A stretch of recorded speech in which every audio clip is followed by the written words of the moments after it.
नमस्कार, आप देख रहे हैं कशिश न्यूज और आपके साथ मैं हूं दीपक शर्मा। देहरादून के IRDT सभागार में पुरस्कार वितरण समारोह का आयोजन हुआ। इसमें मुख्यमंत्री पुष्कर सिंह धामी, महिला सशक्तिकरण मंत्री रेखा आर्य और विधायक खजान दास मौजूद रहे।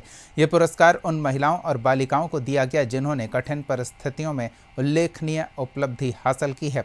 इस बार 13 जिलों की 13 महिलाओं को खेल, सामाजिक कार्य और स्वरोजगार के क्षेत्र में योगदान के लिए 51,000 और प्रशस्ति पत्र देकर सम्मानित किया गया। क्षेत्रों में हर जनपद में उत्कृष्ट कार्य करने वाली समाज के क्षेत्र में, महिलाओं के क्षेत्र में ऐसी मातृशक्ति की प्रत्येक महिलाओं को यहाँ सम्मानित किया जाता है।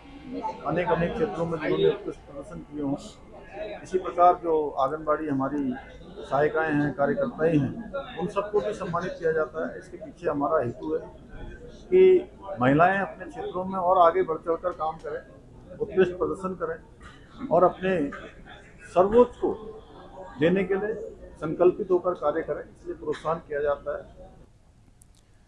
उत्तराखंड बीजेपी अध्यक्ष महेंद्र भट्ट ने राज्य में मुख्यमंत्री बदले जाने की चर्चा को सिरे से खारिज किया है। तल्ख अंदाज में कहा कि मुख्यमंत्री पुष्कर सिंह धामी अपना 5 साल का कार्यकाल स्थिरता के साथ पूरा करेंगे और 2027 के चुनाव में धामी के ही चेहरे पर प्रदेश का चुनाव लड़ा जाएगा। ये उत्तराखंड की राजनीति का एक दृश्य बना हुआ है। 4 साल के बाद परिस्थितियां बिगड़ने की संभावनाएं जताने का काम हर मीडिया कर रहा है, सोशल मीडिया को करते हैं। लेकिन पहली बार कह रहा हूँ कि उत्तराखंड की सरकार स्थिरता के आधार पर 5 साल पूर्ण करेगी और पुष्कर सिंह धामी जी के नेतृत्व में भारतीय जनता पार्टी की उत्तराखंड में दोबारा सरकार बनेगी। ये उत्तराखंड 2027 विधानसभा चुनाव की तैयारियां तेज हो गई है। कांग्रेस के ओबीसी प्रकोष्ठ के पूर्व अध्यक्ष और हरियाणा के पूर्व वित्त मंत्री कैप्टन अजय सिंह यादव को हल्द्वानी में संगठन सृजन अभियान का पर्यवेक्षक बनाया गया है। उन्होंने बताया कि मंडल स्तर पर पहले ब्लॉकों का निरीक्षण किया जाएगा। आवेदन का अधिकार केवल उन्हीं कार्यकर्ताओं को मिलेगा जो 5 साल से पार्टी से जुड़े हैं और सामूहिक नेतृत्व में काम करने की क्षमता रखते हैं।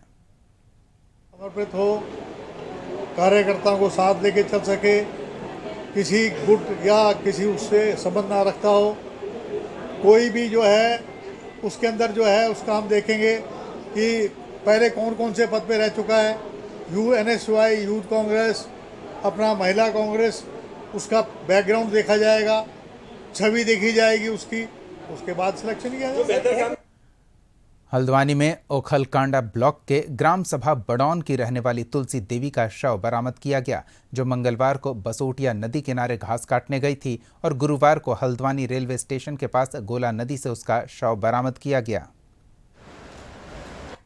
जी, ये हमें सुबह मॉर्निंग टाइम में काठगोदाम से एक सूचना मिली थी थाने से कि एक बॉडी टापू में है करके बंदरा में। तो हमें अभी हमारी टीम पहुंच रखी है यहाँ पर, अभी ला रहे हैं बॉडी को क्योंकि टापू में है वो।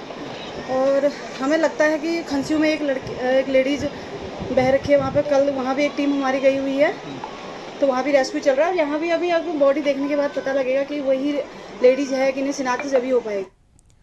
हल्द्वानी में SSP ने लापरवाही बरतने वाले अधिकारियों पर एक्शन लिया है, जिसमें एक SI, एक ASI सस्पेंड किया गया, जबकि 2 SI को लाइन हाजिर किया गया है। इस दौरान SSP ने केस की जांच में देरी पर फटकार भी लगाई। उत्तराखंड में भारी बारिश के चलते कई सड़क क्षतिग्रस्त हो गए हैं। कुछ सड़क पहले से ही खस्ता हाल थे, जो अब मानसून के बाद गड्ढे में तब्दील हो गए हैं। PWD हल्द्वानी डिवीज़न के अधिकारियों का कहना है कि पूरी सड़क की लंबाई करीब 1 किलोमीटर है, जिसे ठीक करने के लिए विभाग को खनन न्यास के तहत 2 करोड़ 49 लाख का बजट मंजूर किया गया है। उम्मीद जताई जा रही है कि 15 सितंबर से सड़क को बनाने का काम शुरू कर दिया जाएगा। आफ्टर मानसून जो कि 15 सितंबर के बाद 2 तरह के टारगेट हैं। एक तो ऐसी सड़कें जिसकी जो कि रिसर्फेसिंग की आवश्यकता हो, जिसका रिन्यूअल जिसको हम लोग कहते हैं टेक्निकल वर्ड में ड्यू है, तो उसके लिए लगभग 36 किलोमीटर का टारगेट है, जो कि 15 सितंबर के बाद स्टार्ट करते हुए नवंबर तक जो कि पूर्ण कर लेंगे। और उसके अलावा जो कि जिन सड़कों पे जो कि माइनर पैचेज बने हुए हैं, जो पैच बनाने से सड़क की मरम्मत हो सकती है, इन सड़कों पे जो कि 15 सितंबर से जो कि पैच मरम्मत का कार्य प्रारंभ कर देंगे, जिसकी कार्य योजना जो कि हमने ऑलरेडी जो कि अपने मुख्यालय को प्रेषित भी कर दिया है। और हमारा लगभग जो कि 100 किलोमीटर का जो कि टारगेट है, जिसे जो कि हम अक्टूबर माह तक जो कि कोशिश करेंगे पूर्ण करने का। खटीमा में लगातार हो रही बारिश की वजह से आसपास के कई गांव प्रभावित हुए हैं। भारी बारिश की वजह से खटीमा में जनजीवन अस्त व्यस्त हो गया। वहीं निचले इलाकों में जल भराव होने से लोगों को भारी क्षति हुई है। खटीमा प्रशासन ने कार्रवाई करते हुए राहत और बचाव कार्य चलाया और कई लोगों को सुरक्षित स्थानों पर पहुंचाया। हालांकि जल भराव से नानक सागर डैम के सभी फाटक खोलने पड़े हैं। जो ये 3 दिन लगातार अतिवृष्टि हुई है, उसमें किसी प्रकार की कोई पशु हानि या जनहानि की कोई सूचना नहीं प्राप्त हुई है। किसी के घरों में पानी घुस गया है, छोटी मोटी क्षति हुई है, उसका आकलन क्षेत्रीय पटवारियों द्वारा किया जा रहा है। आकलन उपरांत शासनों के मानकानुसार एसपी चंपावत अजय गणपति के नेतृत्व में चंपावत पुलिस ने नशा तस्करों के खिलाफ बड़ी कार्रवाई की। भारत नेपाल सीमा पर बनबसा में 213 ग्राम स्मैक बरामद किया गया, जिसकी कीमत करीब 70 लाख रुपए बताई जा रही है। पुलिस ने एक तस्कर को भी गिरफ्तार किया है। एसपी ने बताया कि जिले में किसी भी हाल में नशा तस्कर को बख्शा नहीं जाएगा। देहरादून में पहला आधुनिक दिव्यांगद पुनर्वास केंद्र तैयार हो गया है, जो गांधी शताब्दी चिकित्सालय में बना है। डीएम सवीन बंसल, मेयर सौरभ थपलियाल और स्थानीय विधायक खजान दास ने इसे जनता को समर्पित किया। आज ये हमारे गांधी शताब्दी हॉस्पिटल में डीडीआरसी के लिए एक डेडिकेटेड सेंटर, एक यूनिट यहाँ पर खोला गया है और उम्मीद है कि इससे हमारे जितने भी दिव्यांगजन पहले यहाँ पे सिर्फ प्रमाण पत्र बनवाने आ रहे थे, अब उनके यूडीआईडी कार्ड्स, उनके आधार कार्ड्स और उनका जो ट्रीटमेंट है फिजियोथेरेपी से लेकर जो एड्स अप्लायंसेस उनको चाहिए होते हैं, वो एक ही फोरम पर मिल सके। विकासनगर में एक ठेकेदार की लापरवाही से गाय की हालत गंभीर हो गई, जिससे स्थानीय लोगों में आक्रोश है। घटना आदोवाल ग्राम पंचायत की है, जहां ठेकेदार ने आम के बगीचे में यूरिया डाला था। इसे गाय ने खा लिया। यूरिया तो दिख रहा है यहाँ पे, पर लेकिन उसके साथ और कुछ मिक्सचर किया होगा उन्होंने, तो अलग बात है। तो यूरिया उसने ज़्यादा अमाउंट में खा लिया और उसका यूरिया पॉइजनिंग उसको हो गई। तो अभी मैंने उसको ट्रीटमेंट दे दिया है। उसको मैंने नॉर्मल सलाइन और एट्रोपिन सल्फेट और जो भी अन्य दवाइयाँ होती हैं वो सारी लगा चुका हूँ। उससे थोड़ा नॉर्मल तो हुआ है, लेकिन पर अभी कितनी क्वांटिटी में खाया है ये मैं बता नहीं सकता हूँ। उत्तराखंड में सरकारी राशन के नमक में रेत और धूल की मिलावट का मामला सामने आया है। सोशल मीडिया पर वीडियो वायरल होने के बाद सरकार एक्शन में आई है।